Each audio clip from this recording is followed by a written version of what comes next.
নমস্কার, আমি জ্যোতিষ সম্রাট বিনয় শাস্ত্রী। আশা করি ঈশ্বরের কৃপায় আপনারা ভালোই আছেন। আজকে আমার ভিডিওর আলোচ্য বিষয় শনিদেবের নক্ষত্র পরিবর্তন। অর্থাৎ শনিদেব গত 20 জানুয়ারি 2026 উত্তর ভাদ্রপদ অর্থাৎ তার নিজের নক্ষত্রে আসীন হয়েছেন। এর ফলে 27টা নক্ষত্রকেই প্রভাবিত করবে। তাহলে কোন কোন নক্ষত্র হাইলি বেনিফিটেড হবে, কোন কোন নক্ষত্র মধ্যম প্রকৃতির, আর কোন কোন নক্ষত্রের সাবধানতা অবলম্বন করা উচিত, এইভাবে আমি বলবো। আজকে আমি যেটা বলবো সেটা হচ্ছে কোন কোন নক্ষত্রের সাবধান হওয়া উচিত, না হলে সমস্যা আসবে। দেখুন, আমরা উপকৃত হলাম ভালো, কিন্তু তার থেকেও আরও খারাপ আমার মনে হয় বিপদ। আমি জ্যোতিষীর কাছে যাব আমি ভালো কিছু শুনতে, ঠিকই, কিন্তু যদি আমার বড় বিপদের কথাটা আমি যদি না জানতে পারি, তাহলে আমার ভালোটা শুধু জেনে কী হবে? বরং আমি বিপদের কথা জানতে পারলে আমি সাবধান হতে পারবো। এটা তো বড় পাওনা।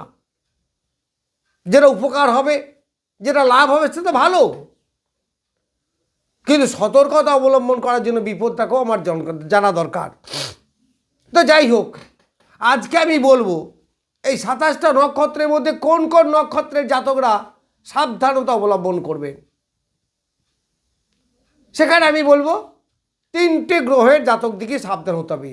একটা হচ্ছে চন্দ্রের নক্ষত্রে যাদের জন্ম, তার মানে কোন কোন নক্ষত্র, তা হচ্ছে রোহিণী, হস্তা এবং শ্রবণা। রোহিণী মানে 4 নম্বর নক্ষত্র, আর হস্তা মানে 13 নম্বর নক্ষত্র, আর শ্রবণা মানে 22 নম্বর নক্ষত্র। অর্থাৎ চন্দ্রের নক্ষত্রেই যাদের জন্ম তাদের খুব সতর্কতা অবলম্বন করা উচিত। 2 নম্বর বলবো ভরণী নক্ষত্র, অর্থাৎ শুক্রের নক্ষত্র। ভরণী, পূর্ব ফাল্গুনী এবং পূর্বষাঢ়া নক্ষত্রে যাদের জন্ম। শুধু জন্মই নয়, এই নক্ষত্রে যদি অধিক সংখ্যক গ্রহ থেকে থাকে তাদেরও কিন্তু সাবধান হতে হবে। তার শুক্রের নক্ষত্র কি কি? মেষ রাশি বা মেষে আছে ভরণী, সিংহে আছে অর্থাৎ অগ্নি রাশিতে পূর্ব ফাল্গুনী, আর ধনুতে আছে পূর্বষাঢ়া। তাহলে এই শুক্র তো শনির বন্ধু, তাহলে খারাপ হবে কেন? তাহলে সাবধান হতে হবে কেন? এটাই তো নক্ষত্রের পার্থক্য। নক্ষত্র কিন্তু ফিক্সড, নক্ষত্র কন্ট্রোল করে প্রত্যেকটা গ্রহকে, কখনো গ্রহ কিন্তু নক্ষত্রকে কন্ট্রোল করে না। ফলে নক্ষত্র যদি ভালো পজিশনে না থাকে তাহলে গ্রহ ভালো পজিশনে থাকবে না। মানে আপনি বলতে পারেন একটা ফ্যামিলির হেডমাস্টার হচ্ছে নক্ষত্র। তো হেডমাস্টার যদি ভালো না থাকে তাহলে পরিবারের লোকরা ভালো থাকবে কি করে? এই হেড হচ্ছে নক্ষত্র।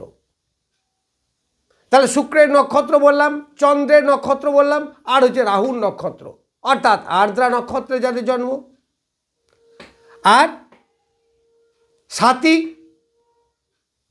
রাহুর নক্ষত্র তুলা রাশিতে, আর হচ্ছে কুম্ভ রাশিতে শতভিষা নক্ষত্র। এই নক্ষত্রগুলিতে যাদের জন্ম তাদের প্রত্যেকে সাবধান হওয়া উচিত। এখন কাকে কোন দিক থেকে সাবধান হতে হবে? সব দিক থেকে কি সাবধানে বসে থাকবো? না, তা তো হয় না।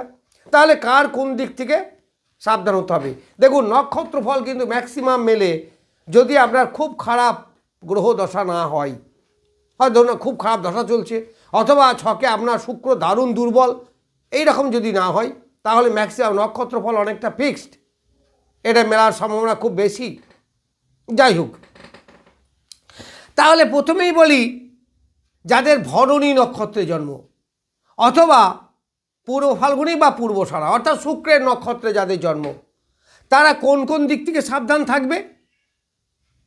তারা প্রথম কথা হচ্ছে যে কোনো দুর্ঘটনা ঘটতে পারে, অ্যাক্সিডেন্ট থেকে সাবধান। মামলা মকদ্দমা, ঝগড়াঝাঁটি, অশান্তি,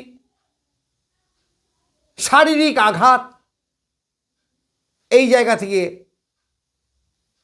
সাবধান থাকা উচিত। বিরাট লোনে পড়ে যাওয়া, নানাভাবে অপমানিত হওয়া, এই ধরনের জায়গা থেকে আপনারা অবশ্যই সাবধান থাকবেন।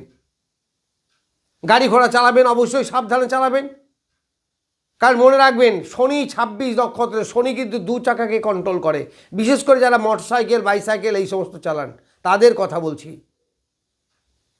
সতর্কতা অবলম্বন করবেন। কোনো ক্রিটিক্যাল রোগে যদি পড়ে থাকেন তাহলে খুব সাবধান, সতর্ক হবেন। এই সময়ে কোনো অপারেশন করা উচিত নয়, যদি না ইমার্জেন্সি হয়। ইমার্জেন্সি তো অন্য ব্যাপার। যদি স্ব ইচ্ছায় অপারেশন হয় যে আমি এই রোগে অনেকদিন ভুগছি, এই সময় অপারেশনটা করিনি, কখনোই করবেন না। তাতে কিন্তু আপনার বিপদ খুব বেড়ে যাবে। আমি বলছি, আমার কথাগুলো শুনবেন, আমার মনে হয় তাতে আপনি বেনিফিটেড হবে। আর যাদের 1% 2% মিলবে না, তাদের এইবার ধরুন এই নক্ষত্রের 4টে চরণ আছে, কোন চরণে আমরা জন্ম সেটা আরও নিখুঁত বিচার, সেটা তো আমি দেখতে পাচ্ছি না। তার 4টে চরণই কি হবে অশুভ হবে? না, তা হবে না। 4টে চরণের মধ্যে দেখা যাবে কিছু চরণে ভালো, কিছু চরণে খারাপ। আমি তার সামগ্রিক রেজাল্ট বলছি। তবে আমার মনে হয় কোনো কাজের ঝুঁকি না নেওয়াটাই সব থেকে ভালো। এরপর আমি যাব চন্দ্রের নক্ষত্র। চন্দ্রের 4টে নক্ষত্র, রোহিণী, হস্তা এবং শ্রবণা। এই নক্ষত্রগুলিতে যাদের জন্ম তারা সাবধান হবে। তাহলে এদের কোন দিক থেকে সাবধান হবেন? শত্রুতার উৎপাত, প্রতিবেশী উৎপাত, জায়গা জমি নিয়ে সমস্যা, শত্রুর সঙ্গে মোকাবেলা করতে গিয়ে আঘাতপ্রাপ্তি হওয়া, আবার কোর্ট কাছারি পর্যন্ত যাওয়া। পুরনো কোনো শত্রু আপনাকে জেগে উঠতে পারে এবং কোনো গ্রুপ শত্রু আপনাকে আক্রমণ করতে পারে। ধরুন বেশ কয়েকজন মিলে আপনাকে আক্রমণ করেছে, এইগুলো হতে পারে। তাহলে এই জায়গা থেকে আপনাদের সতর্ক থাকা উচিত, কোনোভাবে যেন শারীরিক আঘাত না হয়। আপনার ঈর্ষাবশত কেউ ক্ষতি করতে পারে, বা কোনো ব্যবসা বা চাকরি যেখানেই করুন আপনার সঙ্গে বেইমানি করবে, হিংসা করবে, ঈর্ষা করবে, এবং সে নানাভাবে ওত পেতে বসে থাকবে কীভাবে আপনার ক্ষতি করবে। এই জায়গা থেকে আপনি পশুকে বিশ্বাস করবেন, কিন্তু মানুষকে এই সময় আপনি বিশ্বাস করবেন না। তাহলে বিশ্বাস না করলে তো সমাজে চলা যাবে না। ঠিক আছে, আমি আপনাকে সাবধান হতে বলেছি। আপনার হবেই বিপদ এমন বলি নাই। যদি চন্দ্রের অবস্থান আপনার সঙ্গে খুব বলবান হয়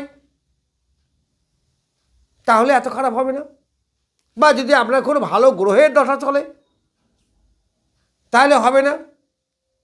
আর না হলে যদি এই চন্দ্র ষষ্ঠ অষ্টম দ্বাদশে পড়ে থাকে তাহলে কিন্তু সমূহ বিপদ, সেটা আরও ডিটেলে যেতে হয়। যাক, আমি মোরালেস আপনাকে আমি একটু সাবধান করলাম। আপনি যা করবেন সাবধানতার সঙ্গে করবেন। এরপর শেষে যাব রাহুর নক্ষত্রে যাদের জন্ম। তা রাহুর কি কি নক্ষত্র আছে? প্রথম হচ্ছে আর্দ্রা নক্ষত্র, 2 নম্বর হচ্ছে স্বাতী নক্ষত্র,